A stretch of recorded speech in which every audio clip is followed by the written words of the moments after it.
Hello everyone, আসসালামু আলাইকুম। সবাইকে ওয়েলকাম জানাচ্ছি আমার আজকে নতুন আরও একটি ব্লগ ভিডিও দেখার জন্য।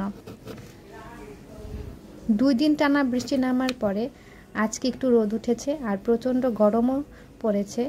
এই জন্য এই গরমে একটুখানি ছাতুর শরবত খাবো। আনকমন একটা শরবত আমি আজকে ট্রাই করব, যেটা ইন্ডিয়ান স্ট্রিট ফুড হিসাবে সবাই খায়। আর আমি এটা রেসিপিটাও পেয়েছি ইউটিউব থেকে, তো ভাবলাম যে একটু ট্রাই করি এই গরমে।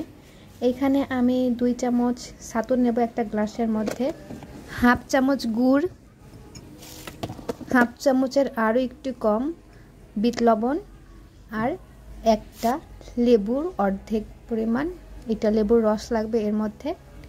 সব কিছু দিয়ে এখন এর মধ্যে আমি পানি দিয়ে দেব, পানি দিয়ে নাড়লেই রেডি হয়ে যাবে আমার ছাতুর শরবত।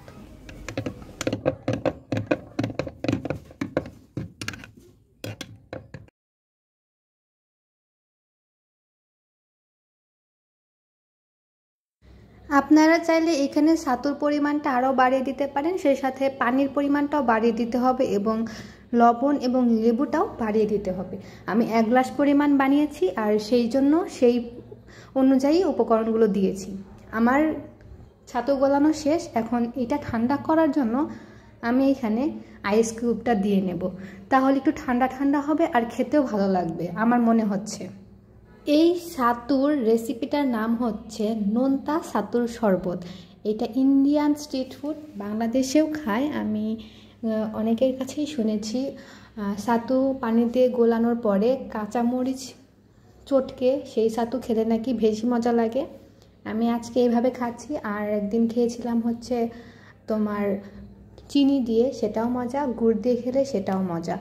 এটাও আমি আজকে খেলাম, মাশাআল্লাহ এটাও অনেক মজার ছিল। আর গরমে এই ছাতুর শরবত খেলে অনেকটাই রিফ্রেশিং লাগে। তোমরা একবার ট্রাই করতে পারো এবং আমাকে কমেন্ট করে জানাতে পারো যে ছাতুর শরবত তোমাদের কাছে কেমন লেগেছে। প্রতিটা ব্লগেই আমি চেষ্টা করি নতুন কোনো রেসিপি ট্রাই করার, তো সেটার মধ্যে আজকে নোনতা ছাতুর শরবতটাও ট্রাই করে নিলাম, বেশ ভালো ছিল। আর আজকে তোমাদেরকে দেখায় আমি অনেক দিন হলো একদম ফ্রেশ স্বচ্ছ কাচের বাটি খুঁজছিলাম, যেগুলো গোল টাইপের, কিন্তু আমি গোল টাইপের পাইনি, চারকোনা টাইপের পেয়েছি। তো এটার অনেকটাই সুন্দর, তো তোমাদের সামনে আমি আনবক্সিং করে দেখাচ্ছি। তোমরা কমেন্ট করে জানাবে যে আমার এই বাটির সেটটা কেমন হয়েছে।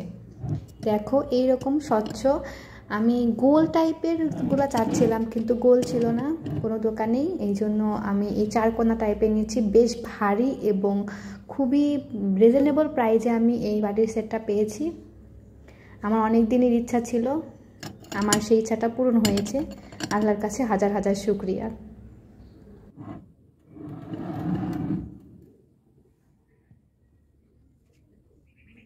নতুন একটা জুতা কিনেছি, আমার নরম জুতা পরতে ভালো লাগে, এই জুতাটা দেখে ভালো লাগলো, একটু নরম ছিল, তো এটাও সামনে পেয়ে গেলাম আর কিনেও নিলাম। তোমাদেরকেও দেখিয়ে দিচ্ছি, দেখো আমার নতুন জুতা। এইটা সামনে কুরবানি আস্তে আস্তে নষ্ট হয়ে যাবে, কিছুদিন পরার জন্য কিনেছি। কেমন হয়েছে একটু কমেন্ট করে জানিয়ে দিও।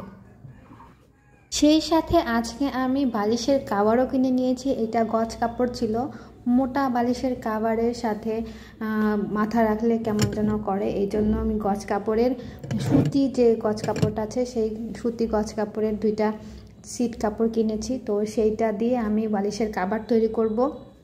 এখন তো চারদিকে ধান চলে আসছে, সবাই ধানের কাজে ব্যস্ত, কোনো দর্জি আর কাজ নিচ্ছে না। তো আমি ভাবলাম যে আমি একটা কাপড় দিয়ে বালিশের কাভার তৈরি করব, নিজে নিজে দেখি পারি কিনা, ট্রাই করব। তো যেই বলা সেই কাজ, আমি একটা বালিশের কাভার নিয়ে তার উপরে মাপ ঝোঁক দিয়ে আন্দাজ মতো নিয়ে আমি একটা বালিশের কাভার অলরেডি তৈরি করে ফেলেছি। আর সেই সাথে আজকে কিনেছি, বড় পেস্টটা শেষ হয়ে গেছে, তার জন্য আবার একটা পেস্ট নিলাম। এটার সাথে মগ ফ্রি ছিল, একটা অফার, তো দেখলাম যে নিয়েই নেই। মগটাও বেশ ভালো ছিল, এটা নিয়ে নিয়েছি। নিজের কাজের প্রশংসা করতে নেই, আমি নিজের কাজের প্রশংসা করছি না, আমি আপনাদের ভাইয়াকে দেখাইছি আমি বালিশের কাভারটা বানিয়েছি, হাতে সেলাই করেছি, মেশিনে তো কাজ পারি না, হাতে সেলাই করেছি, এই জন্য উপরে সেলাইটা বোঝা যাচ্ছে। বালিশের কাভারটা দেখে আপনাদের ভাইয়া খুবই প্রশংসা করেছে আমার, যে অনেক সুন্দর হয়েছে। আর আমি এই বালিশটার মাপেই কাভারটা বানিয়েছি। ওই দর্জির মতো অতটা সুন্দর করতে পারিনি, তবে বলে না যে অবসর সময়ে কি করব, এই কাজটা করে ভালোই লাগলো। আর এটা আমি আমার বালিশের লাগিয়ে নিলাম, যাতে করে আমি একটু মাথা রাখতে পারি ভালোভাবে।